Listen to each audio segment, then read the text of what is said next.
आता बटाट्याच्या काचऱ्या करूया। बटाटे काचऱ्या मी पातळ करून घेतलेल्या आहेत। कोथिंबीर, कांदा, मिसळणाचा डबा आपला म्हणजे सगळं त्यातलं घेणारच आहे आणि मीठ।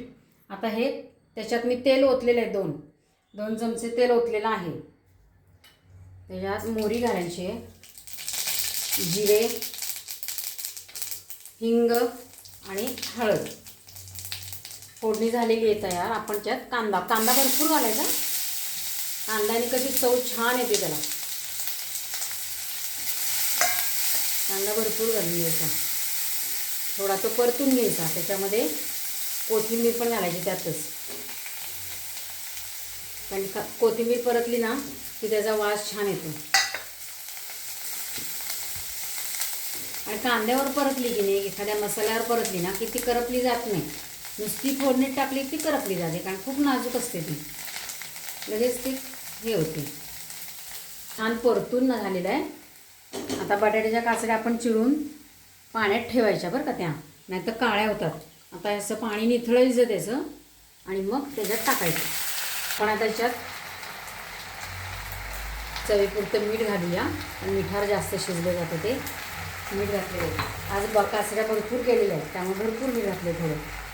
आणि तांबडं तिखट, हिरवी मिरची घातली तरी चालते, पण लहान मुलांना किंवा कोणाला डब्यात द्यायचं असलं ना तर आपल्याला थोडासा मसाला घाला बरं का, त्याचं चव पण छान लागते। आणि मी ह्याच्यात थोडीशी नंतर साखर घालणार आहे। सगळं मिक्स करून घेतलेलं आहे,